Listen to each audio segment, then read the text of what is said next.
আসসালামু আলাইকুম। এই ভিডিওটি যে যেখান থেকে দেখছেন আপনাদের টুনাটুনি রান্নাঘরের পক্ষ থেকে সবাইকে স্বাগত।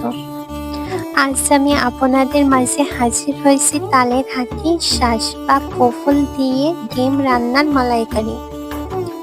মুখে লেগে থাকার মতন সিম্পলভাবে গ্রামের স্টাইলে আগের কালে কিভাবে তালের শাঁস বা ফফল সামান্য উপকরণ দিয়ে রান্না করে খেত সেটা আজ আমার দাদি আপনাদেরকে দেখাবে।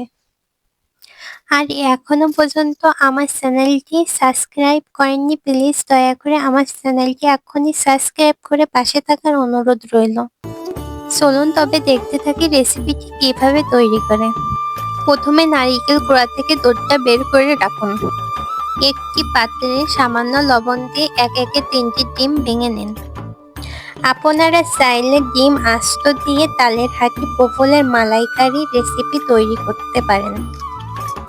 সবগুলো ডিম একসঙ্গে ভালোভাবে ফেটিয়ে নিন। ডিমটা ফেটিয়ে রেখে চলে আসলাম চুলায় জাল ধরাতে। এবার চুলাতে একটি কড়াই দিয়ে পরিমাণ মতন তেল দিয়ে দিন।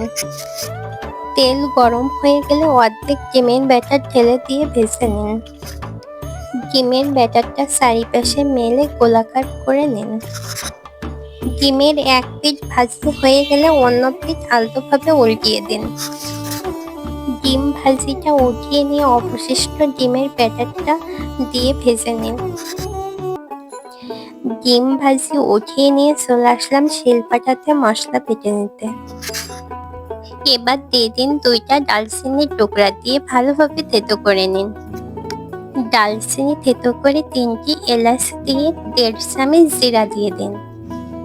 এবার সবগুলো উপকরণ একসঙ্গে বেটে নিন। বাটার জন্য সামান্য পরিমাণ পানি ব্যবহার করছি, এতে করে বাটতে সুবিধা হয়। মশলা বাটা হয়ে গেলে বড় সাইজের 2টি রসুন দিয়ে দিন, দিয়ে ভালো করে বেটে নিন। সবচেয়ে মজার বিষয় কি জানেন, এই রেসিপিতে কোনো প্রকার পেঁয়াজ বা মরিচ লাগে না, কিন্তু খেতে এত দুর্দান্ত আর লোভনীয় হয় যে একবার খেলে সে সারা জীবন কখনো ভুলবে না এই রেসিপির স্বাদ। এবার কড়াইয়ে পরিমাণ মতন তেল দিয়ে দিন। এবার তালের হাঁটির ফফল বা শাঁস দিয়ে দিন। 1 থেকে 2 মিনিট নেড়েচেড়ে ভাজির পর দিয়ে দিন রসুন বাটা আর অর্ধেক মশলা বাটা। স্বাদ মতন লবণ দিয়ে নেড়েচেড়ে ভাজতে থাকুন রসুনের কাঁচা গন্ধটা চলে যাওয়া পর্যন্ত। এবার হলুদের গুঁড়া পরিমাণ মতন দিয়ে ভালোভাবে নাড়তে থাকুন 2 থেকে 5 মিনিট মতন। 2 থেকে 5 মিনিট পর দিয়ে দিন নারিকেলের দুধ।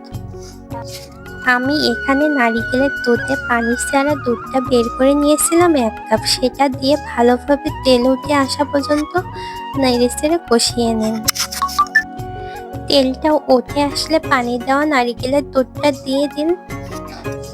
এবার নেড়েচেড়ে ভালোভাবে মিশিয়ে দিন।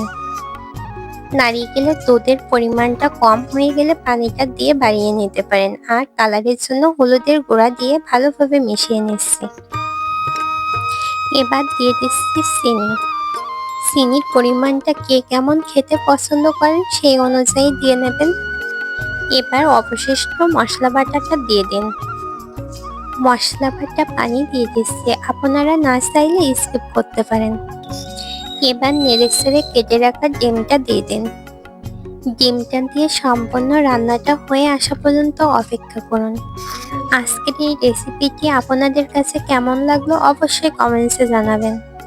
এতক্ষণ পর্যন্ত আমার রেসিপির সঙ্গে থাকার জন্য আপনাদের সবাইকে ধন্যবাদ। আপনাদের সুস্থতা কামনা করে আজ এখানেই বিদায় নিচ্ছি। আবারও ফিরে আসবো অন্য একটি রেসিপি নিয়ে। সে পর্যন্ত সবাই ভালো থাকবেন, সুস্থ থাকবেন। আল্লাহ হাফেজ।